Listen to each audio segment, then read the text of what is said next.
Одоо бид нар мэддэг юм газар нэг уурхай нүүс байдаг гэж бодоод байдаг тийм ээ. Монголын чинь баялаг бол олон талтай байна шүү дээ. Тийм биз юу? Энэ салхи энэ нар чинь өөрөө баялаг шүү дээ. Бас баялаг. Асар бүр одоо дэлхийн чиг хөгжлийн чиг хандлага бол одоо эрчим хүчний чиг хандлага энэ рүү орсон. Энэ нь манад байгаа юм. Бусад орнууд. Далай дээр чинь бол дандаа мантай бодонтой байдаг далайн орнууд. Намд ор газар салхи байдаггүй тэр чиглэг урамсалтай байдаг учраас. Тийм учраас манай энэ бол агуу их баялаг. Энийг одоо манай эрчим хүчний хөгжил ер нь ямар шиг шатанд явж байна. Яг таны сайд байх одоо харахад нэг хариулахгүй байж болно. Бид эрүүл мэндийн сайд байсан бол хэлдэг шүү дээ. За яхав сайдаа ярьж байна. Сайхан юм да та ярьж байна юм байна. Ер нь Монголын эрүүл мэндийн шат дэлхийн хэмжээнд ямар байна гэдэг шиг ер нь ямар шатанд явж байна. Ямар байгаин энэ 26 жил. Хариулахгүй ч болно. За хэцүү асуулт байна. Тэгтээ хариулъя. Ер нь манай эрчим хүчний салбар бол маш хоцрогдсон. Нэг бол биш болоохон хэлчихье гэж бодож байна. Хоёр үндсэн шалтгаан байна. Нэгдүгээр энэ салбарт сүүлийн одоо 2-3 сонгуулийн хугацаанд мэрэгжлийн боловч мэрэгжлийн сайд байгаагүй. Тэр мегаватт мегабайт хоёроо ч ялгаж ярьж чадахгүй. Хэвлээ тэгэл тэдэн мегабайтын станц гэж яриад явж байгаа байхгүй юу? Мэрэг салбарын сайд нь ийм байж болохгүй шүү дээ. Нэгдүгээр ингээ бодлого алдагдсан. Хоёрдугаар боловч тэр сайдыг дагаад нөгөө нэг нам фракцийнхан тэгээд баахан мэрэгжлийн бос хүмүүс энэ салбарт ороод ирсэн.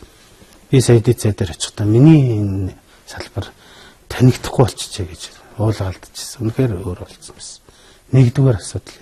Хоёрдугаар Оросын холбооны улс энэ одоо тухайн үедээ бид нар Орос улстай мундаг улс технологи одоо эрчим хүчний салбарт бол Оросын технологи бол ер нь одоо хоцрогдсон. Учирсан талдаа ийм байгаа. Тэгэхээр энэ хоёр үндсэн шалтгаанаас болоод манай салбар бол үндсэндээ бол хоцрогдож байгаа. Томоохон төслүүд гарч ирж байгаа. Тэр нь би одоо баяртай байгаа. Төрөний хэлдэг сэргийг эрчим хүчний чиглэлээр явуулж байгаа энэ том төслүүд. Дээр нь нэмээд хоёрдугаар эгийн голын усан цахилгаан станц. Энэ эгийн голын усан цахилгаан станцын нэг одоо агуу тэр цахилгаан станц цахилгаан энерги үйлдвэрлээ тийм ард түмэн түгээхэд талаас нь хүмүүс бол ойлгож хараад байдаг. Тэгтэл тэрний гол одоо амин чухал хэрэгцээ манай ард түмэнд усагаар шиг хэрэгтэй байгаа. Манай салбарт хэрэгтэй байгаа юм. Маневрлах чадвар нь л байхгүй. Зөвхөн тэрнийхэн төлөө эдэн ч төгрөг төсөө хамаагүй тэрийг барих хэрэгтэй. Ягаад тэгэхээр бид шүн эрчим хүчнийхээ багтааж чадахгүй Орос руу үнэгүй урсгачдаг. Энэ дулааны станцууд төр чи үндсэн тоног загсаагаад байх чинь маш хэцүү байдаг байхгүй. Тэгэл өглөө болтол баахан одоо юм үнэгүй урсгаж яснаа их ачаалын үеэр бидэндээс авдаг. Тэр станц ашиглалтанд орсноор энэ юм байхгүй бол дулааны станцууд нь баазын горимн дээр нэг л горимор.